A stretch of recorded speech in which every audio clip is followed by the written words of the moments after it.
उसकी सास खाना बना रही थी तो बहू ने अपनी सास को आवाज देते हुए कहा, क्या खाना बन गया?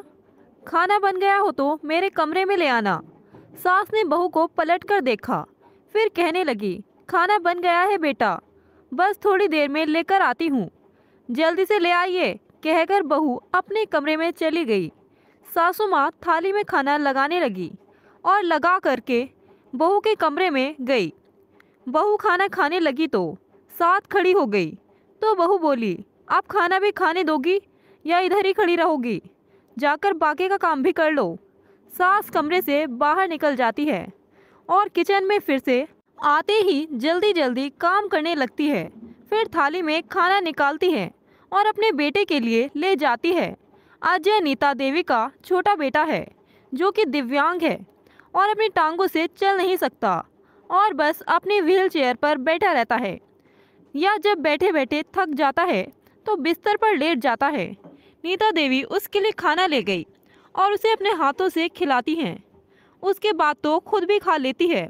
नीता जी खाना खाकर हटी ही थी कि बहू की आवाज़ आती है, कहाँ गई? अब यह बर्तन भी उठा ले जाओ।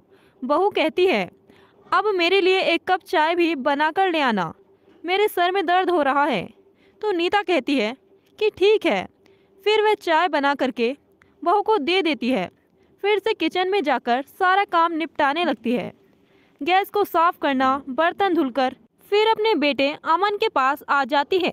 उसके सिर पर हाथ रखती है। अमन कहता है, मम्मी आप कितना काम करती हैं, भाभी तो कुछ भी नहीं करती है और आप उनका सारा काम करती हैं, आप थक जाती होंगी।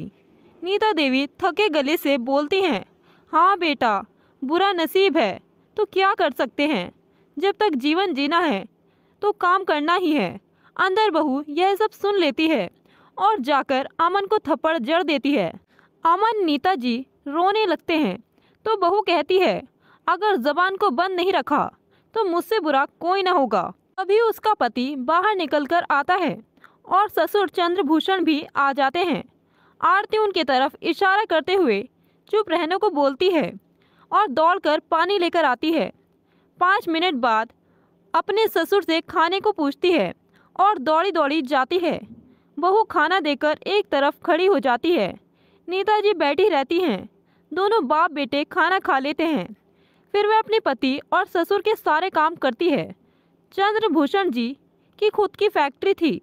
बड़े बेटे को पढ़ाई के बाद अपने साथ ही बिजनेस में लगा लिया था, जबकि छोटा बेटा था वह घर पर ही रहता था। चंद्रभूषण जी एक सामाजिक और अच्छे व्यक्ति थे। बाहर से जितने कठोर थे उतने ही हृदय से कोमल थे। जब उनकी शादी हुई थी तो उनकी एक छोटी सी दुकान थी। धीरे धीरे उन्होंने बहुत बड़ी फैक्ट्री बना ली। वह बहुत ही दयालु प्रवृत्ति के थे और हमेशा दूसरों की मदद के लिए आगे रहते थे, किंतु जल्दी से किसी पर विश्वास नहीं करते थे। इसलिए आर्थिक स्थिति होने के कारण भी अपने घर में किसी नौकर को नहीं रखा था। नीता देवी जी ने भी अपने पति का हर कदम पर सुख दुख में साथ दिया था। इसी कारण वह अपनी पत्नी से बहुत प्रेम करते थे। नीता देवी एक पढ़ी लिखी परंतु सीधी सादी घरेलू महिला थी। झूठ फरेब, छल कपट, लालच करना, यह सब उन्हें दूर दूर तक नहीं भाता था। बस अपने काम में लगी रहती थी और अमन पर तो जान निछावर करते थे। चंद्रभूषण जी अपने दोनों बेटों से बहुत प्रेम करते थे। चंद्रभूषण जी सुबह घर से निकल जाते और देर रात तक लौटते। इसलिए घर में क्या हो रहा है, क्या नहीं हो रहा है, किस तरह से चल रहा है, इसकी उन्हें भनक तक नहीं, क्योंकि उनके हिसाब से तो सब कुछ सही चल रहा था। उन्हें पता ही नहीं चलता कि पीछे उनकी बहू आरती उनके बेटे और पत्नी पर अत्याचार करते हैं। अपने सारे काम कराती है, अमन को मारती है और घर में सास से सारे काम कराती है। अगर अमन कभी यह धमकी देता कि मैं पिताजी को सब बता दूंगा तो आरती उससे बहुत लड़ती, इसलिए वह कुछ नहीं बता पाते। लेकिन जैसे ही ससुर जी घर में आते, बहू एकदम से संस्कारी बहू का रूप धारण कर लेती। आज भी हर दिन की तरह ऐसा ही हो रहा था। अपने ससुर के आने पर वह एक पैर पर खड़ी हो गई। फिर चंद्रभूषण जी अमन के कमरे में जाते हैं और बड़ा बेटा अपने कमरे में चला जाता है। पीछे पीछे आरती भी अपने कमरे में चली जाती है। चंद्रभूषण जी अपनी पत्नी की तरफ देखते हैं, फिर अमन की तरफ, फिर कहते हैं, क्या बात है नीता, तुम्हारा चेहरा क्यों उतरा हुआ है और थकी सी दिखाई दे रही हो आजकल? कोई बात भी नहीं करती हो। मैं रोज़ देखता हूँ तुम दोनों ऐसे ही नज़र आते हो। मुझे बताओ किस चीज़ की कमी है तुम्हें? कोई दुख हो तो बताओ। तुम दोनों की खुशी मेरे लिए बहुत मायने रखती है, लेकिन तुम दोनों खुश नहीं दिखाई देते। नीता और अमन एक दूसरे को देखने लगते हैं। नीता की आंखों की भाषा अमन को मना कर देती है और कहती है, ऐसा कुछ नहीं है, हमें कोई कष्ट नहीं है। आप पूरे दिन फैक्ट्री में थक जाते हैं तो इसीलिए आपको ऐसा लगता है। फिर दोनों सर में तेल लगाते हैं और दोनों लोग सो जाते हैं। फिर वह अपनी अलमारी खोलती है और उसमें से एक डायरी निकालकर उसमें लिखना शुरू कर देती है। उसके बाद उसी डायरी को उधर ही छुपा कर रख देती हैं। किसी को पता नहीं होता है कि वह डायरी लिखती हैं। अगले दिन सुबह नीति उठकर पूजा पाठ के काम में लग जाती है। जब तक चंद्रभूषण जी उठते हैं, जब तक बहू भी सोती रहती है। उनके उठने के बाद बहू जल्दी से काम में लगने का नाटक शुरू कर देती है और उन सबके जाते ही वह उन दोनों को टॉर्चर करना शुरू कर देती है। बहू ने अपनी सास और देवर का जीना हराम कर रखा था। उसका अत्याचार दिन ब दिन बढ़ता ही जा रहा था। एक दिन नीता को रोटी बनाने में देरी हो गई तो बहू ने सास का हाथ गर्म तवे पर रख दिया। नीता जी की चीख निकल गई। अमन माँ की आवाज़ सुनकर बाहर निकल आया और कहने लगा कि भाभी, आज मैं पापा से ज़रूर बताऊंगा कि आपने मम्मी का हाथ जला दिया है। तो बहू देवर को थप्पड़ मार देती है। नीता अपने बेटे के पास दौड़ी जाती है और उसे सीने से लगा लेती है। माँ बेटे दोनों बहुत रोते हैं। आरती उन्हें धमकी देती है कि कोई किसी को कुछ नहीं बताएगा और वह अपने कमरे में चली जाती है। अमन कहता है, मम्मी आप मेरे कारण इतने कष्ट मत सहो, आप मुझे मर जाने दो। आज पापा को सब बता दीजिए, वैसे भी भाभी हमें जीते जी ही मार डालेंगी। नीता अपने बेटे को गले लगाकर रोती हैं और कहती हैं, बच्चे तू क्यों अपनी जान देगा, भगवान तुझे लंबी उम्र दे। तभी चंद्रभूषण जी के आने की आवाज़ सुनाई देती है। ससुर के अंदर आने से पहले ही आरती पानी लेकर खड़ी हो जाती है। खाना वाना सब लगा देती है। खाना खाने के बाद चंद्रभूषण जी अमन के कमरे में आ जाते हैं। कमरे में आने पर चंद्रभूषण जी की नज़र नीता देवी पर पड़ती है। उनके जले हुए हाथ देखते हैं और अमन के सर पर चोट कैसे लगी तो वह एकदम से चौंक जाते हैं और पूछते हैं, यह सब कैसे हुआ? तो नीता देवी बहाना बना देती है कि गलती से जल गया और अमन मेरी आवाज़ सुनकर गिर पड़ा था। चंद्रभूषण जी सोचने लगते हैं। नीता जी फिर से अपने बेटे के तेल लगाकर बेटे को सुला देती है। चंद्रभूषण जी भी लेट जाते हैं और अपनी डायरी निकालकर उसमें कुछ लिखने बैठ जाती हैं नीता देवी। डायरी में लिखकर फिर उसे रख देती हैं और सो जाती हैं। किंतु आज चंद्रभूषण जी सोए नहीं थे। उन्हें शक हो गया था, तो अपना शक दूर करने के कारण आज वे जागते रहे और पत्नी के सोने का इंतज़ार करते हैं। पत्नी के सोते ही चंद्रभूषण जी उठे और 1-2 मिनट तक सोचने के बाद अलमारी के नीचे की तरफ रैक बनी हुई थी, उसमें हाथ डाल करके एक डायरी निकाली। उस पर लिखा था, मेरी ज़िंदगी का सफ़र। आज मेरे पापा मेरे लिए साइकिल लेकर आए, मैं बहुत खुश हूँ। आज भूषण जी के चेहरे पर मुस्कान आई। आगे पढ़ने की इच्छा हुई तो जल्दी से ज़मीन पर ही बैठ गए। आराम से डायरी पढ़ने लगे। उस डायरी में नीता जी ने अपने जीवन के अच्छे बुरे सारे अनुभव लिखे हुए थे। नीता जी को बचपन से डायरी लिखने का शौक़ था। उन्होंने चंद्रभूषण जी को इस बारे में बताया भी नहीं था क्योंकि उन्हें पसंद नहीं था डायरी लिखना। किंतु उन्हें इतना मालूम नहीं था कि नीता देवी को डायरी में लिखने का इतना उत्साह था। फिर वह तेज़ तेज़ पन्ने पलटते रहे और पढ़ते रहे। बचपन की यादें पढ़ पढ़कर मुस्कुराते रहे। फिर अपने नाम की जिक्र पढ़कर बहुत खुश हुए। खुशियाँ ही खुशियाँ थी। आज बड़े बेटे की शादी का दिन है। इसके बाद से पढ़ते पढ़ते चंद्रभूषण जी की आंखों से आंसू बहने लगे। उसमें नीता जी ने आरती के हर एक अत्याचार का वर्णन किया। जिसको पढ़कर चंद्रभूषण जी के रोंगटे खड़े हो गए। उनकी आंखों से बराबर आंसू निकल रहे थे।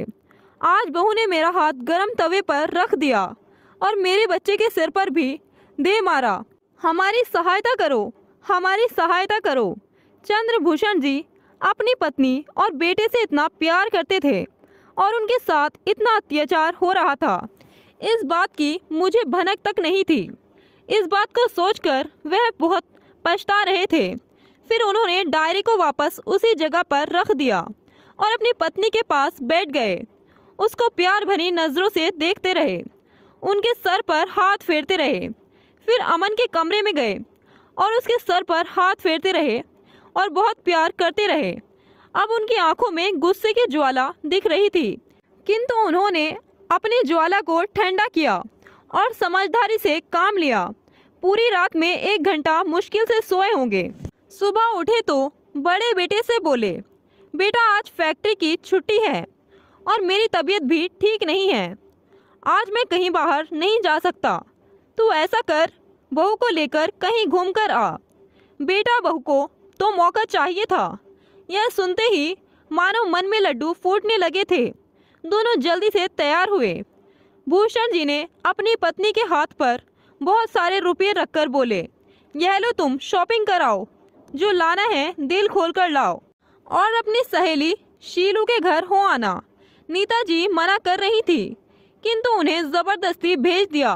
घर के सब सदस्यों को बाहर भेज दिया और अमन को एक दिन के लिए उसकी मौसी के घर भेज देते हैं और बहुत कम समय में जल्दी जल्दी घर में बहुत सारे सीक्रेट कैमरे लगवा देते हैं। शाम तक सब वापस आ जाते हैं और अमन भी आ जाता है। चंद्रभूषण जी अपने और नीता देवी के लिए खाना बाहर से ऑर्डर कर देते हैं। तीनों भी खाना खा लेते हैं और रोज की तरह सब अपने अपने काम पर जाते हैं और आकर रात में सो जाते हैं। अगले दिन अपने ससुर चंद्रभूषण जी और अमित के घर से जाते ही आरती अपने असली रूप में आ जाती है और देवर पर प्रतिदिन की तरह अत्याचार करना शुरू कर देती है और वह सब कैमरे में रिकॉर्ड हो जाता है। आरती, नीता देवी और तीनों को इस बारे में कोई खबर ना थी। आरती इस बात से बेखबर अत्याचार करती रही। सब कुछ कैमरे में रिकॉर्ड हो रहा था। अभी तक तो चंद्रभूषण जी ने अपनी पत्नी की डायरी ही पढ़ी थी, तो उनके अंदर इतना गुस्सा था। जब अपनी आंखों से देखा तो उनका गुस्सा 7वें आसमान पर था। जब सब कुछ कैमरे में रिकॉर्ड हो गया तो चंद्रभूषण जी पुलिस स्टेशन पहुंच गए और पुलिस से इस पर कड़ी कार्रवाई करने को कहा, ताकि आगे से कोई भी बहू अपनी सास से छोटे नंद या देवर पर कोई अत्याचार न कर सके। और घर आ गए।